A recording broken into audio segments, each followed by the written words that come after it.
Tough kids, competitive kids, really good coach. I want to make it clear we did not overlook them in any sense of the word in terms of our preparation and practice this week. In fact, just the opposite. I did something in 31 years of Division I coaching that I've never done before with a team preparing for a game, and that is I showed them Mick Cronin's post-game press conference after UCLA beat Eastern Washington by a whopping 6 points in Pauley Pavilion this week. And he said everything that I felt after Montana State and everything that I feel right now after just playing Eastern Washington, a week after they did. And so I'm not going to get into that, but I'd encourage everybody to pull it up on YouTube or whatever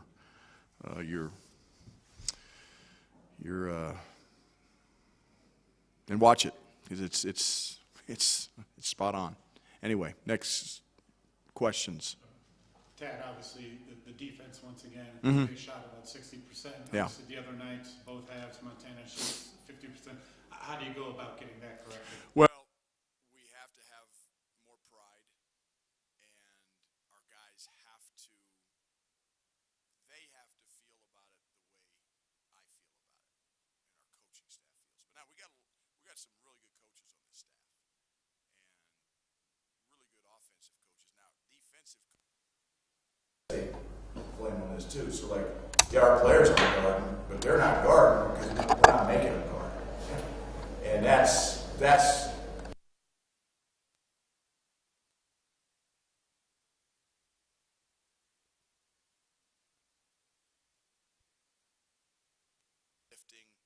We're not going to practice tomorrow. We're not going to lift tomorrow. We might shoot some free throws, but we're going to occupy 4 hours of their day, and they're going to watch the film because I'm tired of talking about things. I'll answer any questions you have, but I'm going to let the film. And they won't like what they see on the film because there won't be a lot of made jump shots and assists. Might be a few bad shots, might be a few turnovers, but our offense isn't our problem. Our problem is we got no pride on the other end. Collectively or individually. We can't guard in the post, can't guard in the perimeter, we can't guard ball screens. I mean, we give up 2 pick and pop threes to a switching. That defense is designed to take away threes, not give them threes. And we gave up 2 of them. We got a long way to go. Short time to get there. Because we got Providence coming in here next week. Yeah. He's a good player. I mean, he can get downhill. He's got good, look, I say this all the time. The universe of basketball players at the collegiate level has gotten bigger. With all the NCAA rules, eligibility rules, people getting 7th years, 8th years, 6th years. You get those guys, the JUCO guys get an extra year, the NAIA guys get an extra year. The foreign guys can now play professionally, come in college basketball. You got G League guys coming into college basketball. So the universe of players in college basketball has gotten bigger. I don't know of any new schools that have popped up that are offering basketball now that didn't offer basketball 5 years ago. The number of schools has stayed the same. The universe of players has gotten bigger. And so therefore, we got good players, but so does Eastern Washington. So does Montana State. So does Providence. There's good players everywhere. So that's the one thing I don't think our players don't think in those terms. But that's the fact. And, you guys saw it against Montana State. They had good players. Eastern Washington got good players. Moses is a hell of a player. We got good players. But we just don't guard anybody.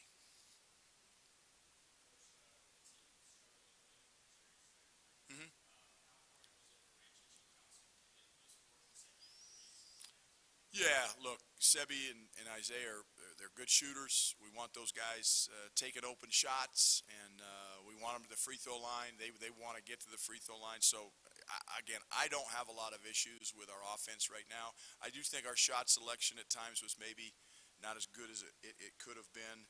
You know, we had 16 assists. In a game like this, I think we should have had 26 assists, okay? But we didn't, but we only turned it over 10 times. So offensively, not a lot of beef with these guys, not a lot of beef at all. I mean, you know, again, can we get better? Certainly. Can the players get better? Can the offense get better? Absolutely. And we, you know, it's November. But man, yeah, we needed to score 102 to win this game. And we did, thank God, because we got good offensive players. Got good offensive coaches.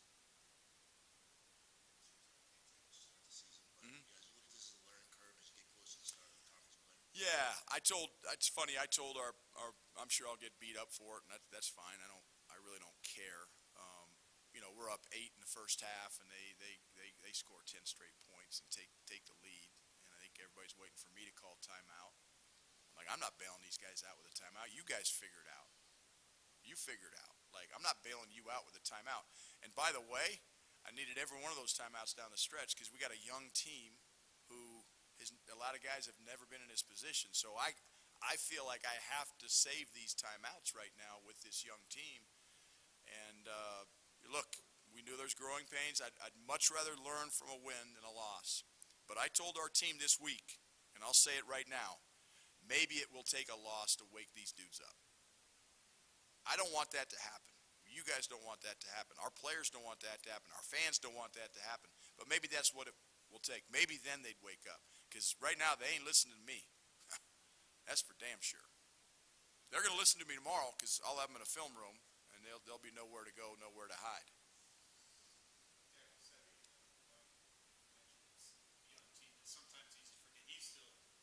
Sophomore, absolutely. But in terms of him kind of growing in that leadership role, it Yeah. seems like this is good stuff. You know, maybe not his best shooting night, but hit the Yeah. free throws late. Yeah. You know, made those big plays late and kind of provide that steady play at crunch time. Sebi believes in himself. I think we have a lot of players that believe in themselves. We got some guys that are not shooting the free throws well. That's free throws is a personal thing, just like turnovers are.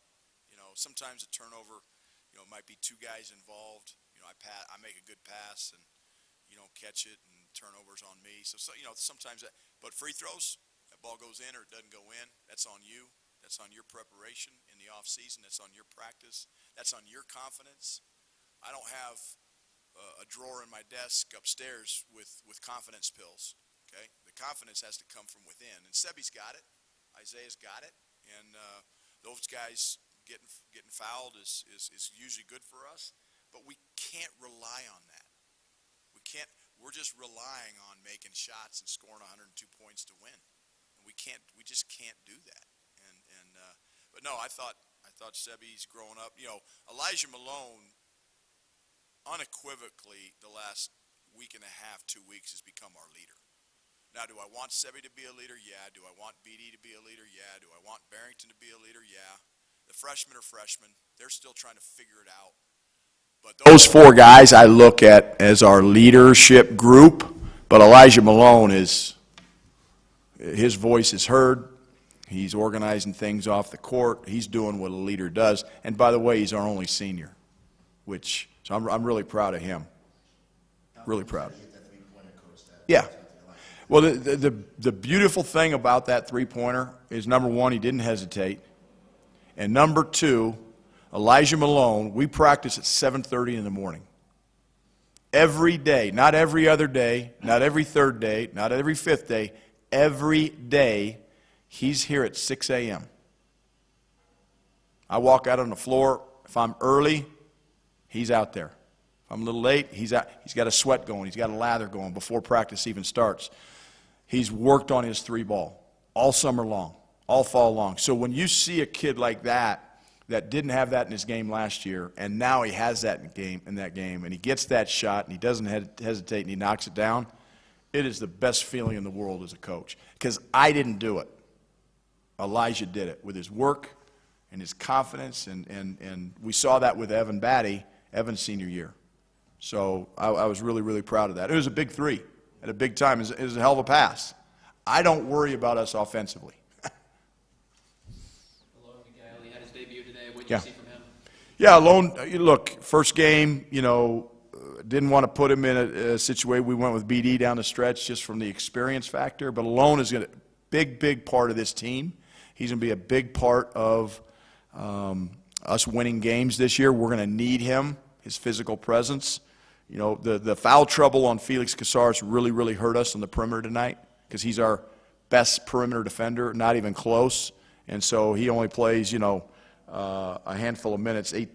Felix had 14 minutes. Like he needs, in a game like that where we can't guard, we need Felix out there 30 minutes, 32 minutes. And but Alone is going to be terrific. And he's just getting his feet wet, but he's an important part of this team this year. Any final questions, Coach? Yeah, just one for me. In the first half, we saw you use some pressure defensively. Yeah. Maybe more in the first game. Just wondering, big picture-wise, you have more depth this year, maybe more length. Is that a wrinkle we'll maybe see more this year? Yeah, especially at home. Pat, you know, I mean, we want the pace. I can't emphasize this enough. The pace of play for us in this building is so critical. And when we can get that ball going up and down, and high possessions, it's our advantage because we're playing at altitude. Eastern Washington is not. So we want that pace good. That full court pressure helps that. It also tries to wear their guards down, hopefully, as the game goes on, rather than just let them walk it up. Because Eastern Washington, they went deep in the shot clock a lot. It was probably strategy from their coach, like we're going to try to limit the possessions. Well, we want to maximize the possessions, and the way you do that is to speed the game up, and full court pressure helps with that. But we got to do a better job of knowing the scouting report. Again, too many threes from good shooters out there. Okay, go ahead. Yeah. Real quick. Coach, you mentioned the foul trouble you guys faced early on. How Yeah. do you plan on addressing that to make sure? Well, again, film doesn't lie. Film doesn't lie. Nobody thinks they foul. So guess what? And the definition of a foul is when the referee blows his whistle and calls it a foul. And that thing might be called differently from today versus next Friday against Providence. Game might be called differently. Game might be called different when we play Eastern Washington on Saturday at 2 versus Montana State, you know, Monday at 7. So we have to adjust to the officiating. The officiating is not going to adjust us. And so we want to play with discipline without fouling. And nobody thinks they foul. And then offensively, people are, oh, they fouled me. Like, you can't play the game that way. You have to play the game strong on offense. Hey, if they foul me, I'm scoring anyway. Sebi went up for a dunk, got fouled, missed the dunk. Oh, it's got to be an and one. We had 4 or 5 opportunities to get and ones against Montana State, and we didn't do it. So we got to be better. All right. Coach, thank you. Yep. We'll go ahead and once you guys are settled, we'll open it up for questions for the player. Coach. Thanks, Coach. Yep. Oh, fuck.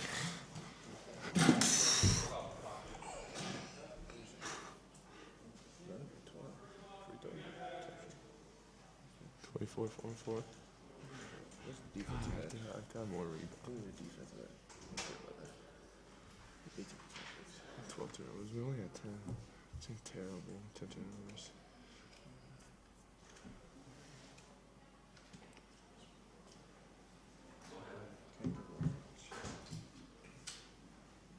Barrington, maybe take us through the stretch run there.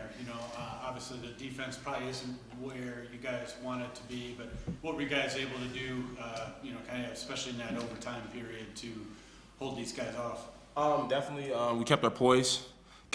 Understood that this is a game of runs, and then just tried to deliver on the free throw line, and then understand that there's many ways to win games, whether it's free throws, rebounding. But we do understand that it's got to be better defensive effort, and that's really our main preaching goal right now. What was it like maybe seeing your friend seem like he couldn't miss there down the stretch? I've seen him in that mode plenty of times, and just understanding like we got to get. With scores like that, we've got to get them uncomfortable, and just understanding the player that he is. I knew that once he saw a couple go in, he was going to be ultra aggressive, and he was going to have his swagger, and he was going to lead those guys to playing hard. And that's ultimately what they did. They played hard, they hit timely shots, and they found themselves in a tough game. You had a career high 24 points, but it didn't necessarily feel like you were making too many shots that came more from the free throw line. You've drawn a lot of fouls this season. How are you able to draw so many fouls and attack the rim so aggressively? I mean, during the off season, it's always been preached to me by the coaching staff and by the people that I work out with, that great scorers always know how to draw fouls. So, I mean, getting to the free throw line, that's the easiest way you're going to get points. And today I got to the free throw line 12 times, which is great, and hopefully I can continue that trend. For either of you, this is 2 games where the opposition has shot over 50% in every half so far. What has to happen for this team to get that corrected? Main thing, just one. Starting with myself though, just intensity, defensive intensity, allowing 1 through 5 to see that, and then just understanding that since we're such a deep team offensively, that there shouldn't be that much pressure for us, and there shouldn't be so much on our mind offensively. It should be more giving us effort on the defensive end and allowing ourselves to just let defense create our offense, because we're talented 1 through 15. It's pretty clear about that. So I just think, just giving effort consistently, and then attention to the scouting report and understanding what the teams do. Barrington, you had 4 assists tonight, no turnovers. It seems like you're seeing the floor really well. Just talk to me about that. Definitely. I put that to film. Taking practice very seriously, understanding what the defense wants to do, what reads will be open, and just trusting my teammates and understanding where they're going to be. Definitely feel like as long as I'm I have the defense, and they're going to do whatever I need them to do. So I definitely think that I'm in control, and I think that my teammates trust me with the ball for that. Sebi, obviously you started some games last year, had some times where you played big minutes, but 32, 33 minutes in the season opener, 40 minutes tonight.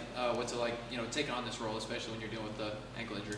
I mean, it's great. I mean, Monday was a little hard because I haven't practiced much leading up to the game, so it takes a lot of mental toughness.